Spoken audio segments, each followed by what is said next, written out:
I'll brief you today on the Iranian missile program. Can you put the first slide, please? The slideshow is very visual because a lot of pictures.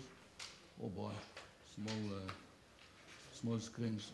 I'll talk about first the overall picture. What is the policy of Iran, of armament policy of Iran?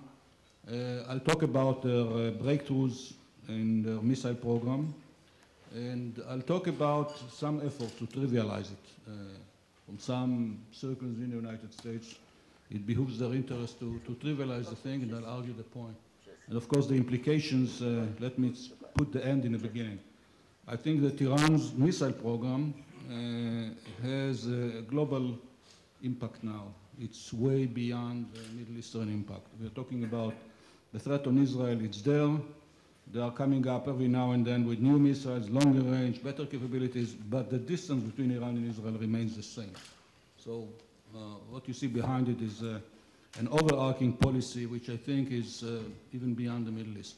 Next slide, please. Well, this is a slide showing some weapon systems from the greatest, largest military parade. They love to have military parades. Twice a year, there is an April military parade of the army. And you know they have two armies. So in September they have another military parade of the Pasadran, the Revolutionary Guards. This is the greatest, the largest they ever made. That was April 2008. And the weapons you see there, some of them I remember with nostalgia from the Golan Heights in 1973. There is no money, obviously, invested in ground weapon systems and conventional armies. Next slide, please. And same thing with their air show. They flew 220 planes above Tehran on that day, the largest air parade they had. About one-half of those aircraft were made in the United States and purchased from the United States before the revolution. The most modern aircraft that flew there was MiG-29 that they bought in 1992. No money in air power. So where is the money? Next slide, please. It's in missiles, and I won't go over every minute. It's missiles and nuclear program. Missiles and nuclear program. Now you can have all the excuses in the world you want. But this is the overarching picture. You see it from above. The military budget goes into missiles and nuclear technology, not in air power and not in ground power. It shows you the real defense policy. Next slide, please. Well, they made a lot of breakthroughs. Let me caution from the beginning. There are actually level help from all kinds of countries, which I won't mention here, into what they now call the Qadir-1. They claim the range of 2,000 kilometers. Maybe it's not exactly 2,000, but it's much longer than the original version. Next slide, please. And basing mode, they had, on the top you see a mobile launcher. They are now digging their missiles in the ground, like the superpowers. They are going into silos. This is a picture from Jane's Defense Weekly showing the opening of silos in the hillside in Iran. Next slide, please. They took their ballistic missile on the left, turned it into a space rocket in the middle, and turned that into a space launcher, which works. They put a satellite in space. The 9th nation in the world, they put a satellite in a good, stable orbit. Well, it deorbited since then, but for a month it was in orbit. It was beeping out like an Iranian Sputnik. Next slide, please. And they were so proud of it that they showed how they make it. This is stills from a movie they released. And you see some interesting stuff. Second stage on the right-hand side, and on the upper row right-hand side, is the second stage. I won't go into detail. It's a very elegant design. As an engineer, I can tell you, original and very elegant design. We don't know this design from anywhere else, only there. So there is real capability. You see on the lower left-hand side, lower row on the left-hand side, the satellite launcher on top of a Shahab launcher. This is the mobile launcher that Shahab adopted for that. They launched it like a military missile from a mobile launcher. On the right-hand side, you see it being prepared for launch. There is a short animation here, but I won't bother you with that. They are very proud of it, and rightly so. I would be proud instead of them too. It was quite an achievement, a very elegant design, very capable. And watch that design, because I want again to jump forward and say what's not in the show here. I believe that they'll go into much longer range missiles, but they'll hide it. They'll hide it because it's politically not correct to make any missile with its range longer than 2,000 kilometers. It threatens Europe, it can threaten the United States. But they'll make big satellite launchers. Those satellite launchers, big, heavy satellite launchers, they take spy satellites into space. They are talking, they have a roadmap with spy satellites like the Israeli OFEC, 300 kilograms. And then they're talking about the synchronous orbit, which needs huge rockets. Those rockets will be the building blocks for the ICBMs, if they ever go into ICBM. So watch their space program. When they launched their satellite in February, it met with yawns from the US administration. That was unjustified. Next slide, please. Well, one can say perhaps do they learn everything from the capability? Is it imported from North Korea? We know that they imported a lot of North Korea, so I'm comparing to the North Korean satellite launcher from April. There is no similarity, two different designs. In my opinion, the Iranians now are ahead of the North Koreans. The pupils are now the teachers. And that has an implication, also a global implication. Next slide, please. Skip that one, it's too technical. Next slide. The next advance, you see two missiles look very much the same. On the left-hand side is the Shahab-3, Qadir-1. And on the right-hand side, something which looks very similar because on the same launcher, slightly longer, same diameter, but a world of a difference. This is a quantum leap forward. On the right-hand side is a multi-stage, two-stage, solid propellant missile. Technologies are equivalent more or less to the technologies of the United States and the Soviet Union in the 1960s.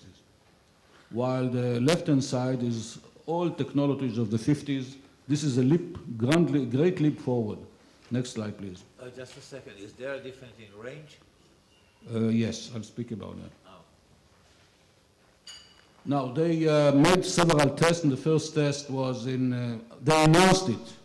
In November 2007, the defense minister said, we developed the Ashura. At that time, they called the missile the Ashura, and it has two stages.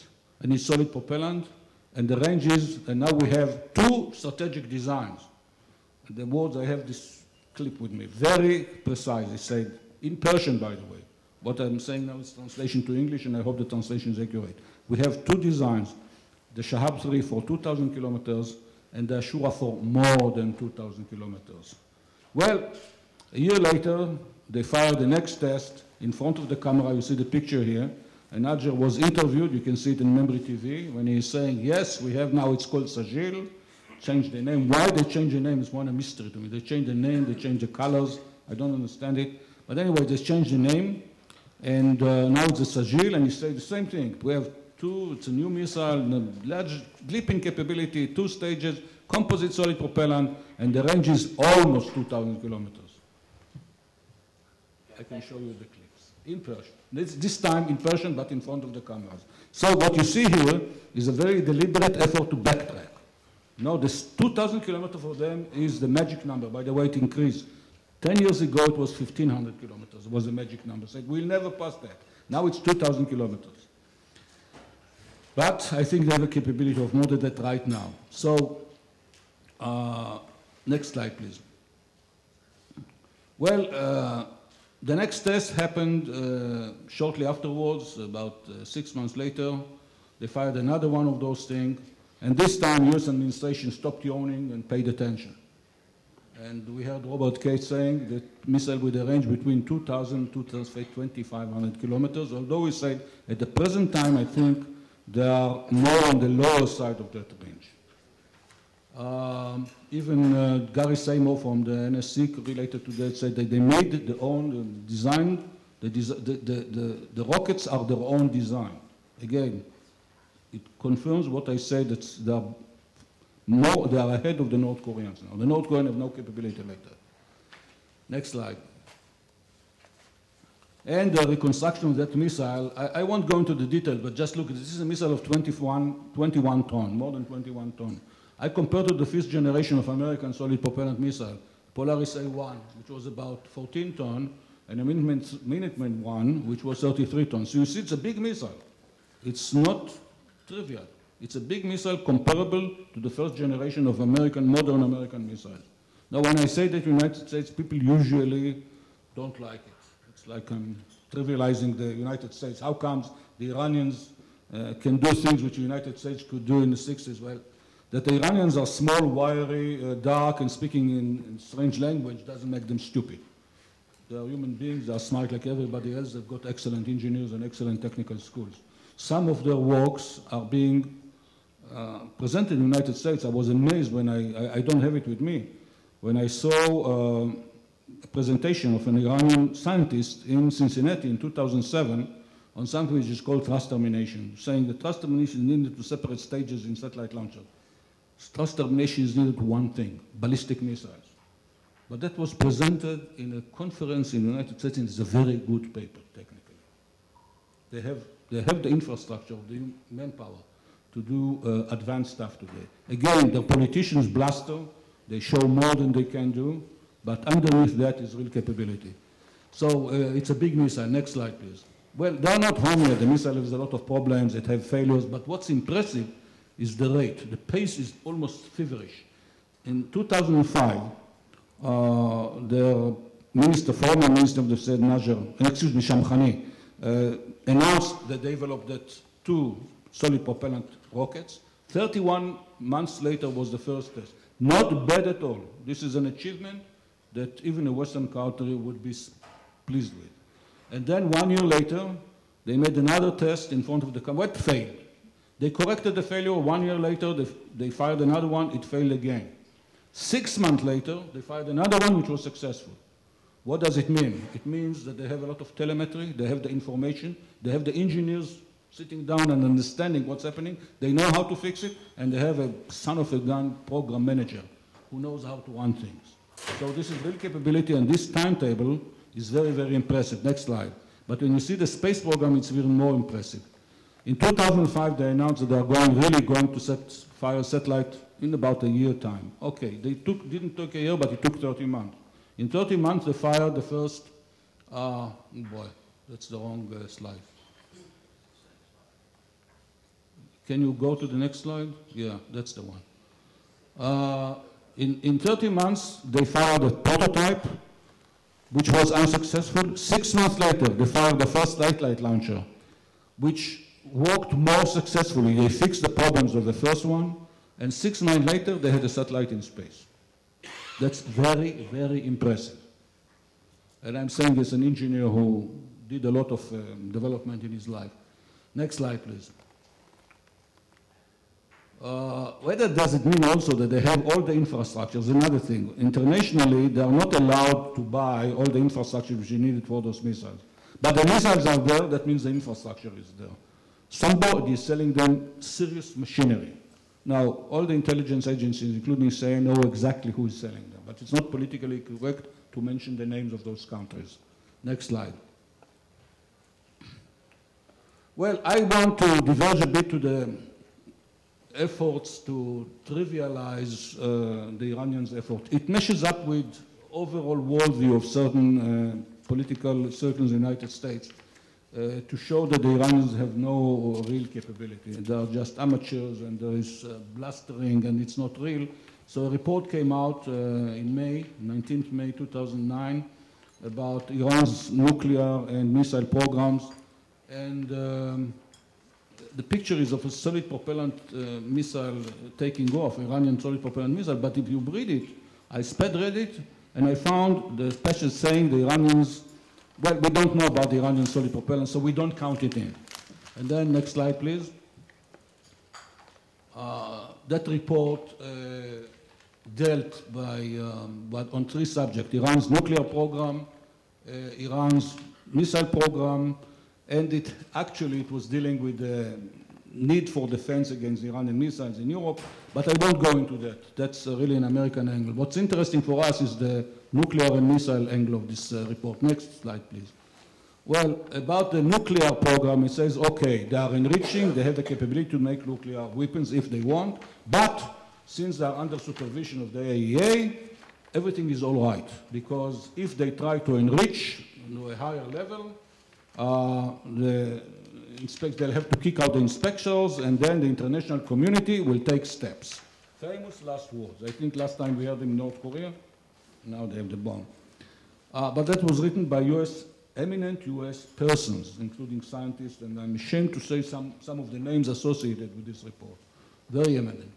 And about the missiles, Iran has really no scientific capability to make long-range missiles. What they can do is the old Scud stuff, and because of that, they won't be able to make long-range missiles that can hit Europe or the United States. Impossible. Not at least missiles that can be survivable, that can withstand the first strike.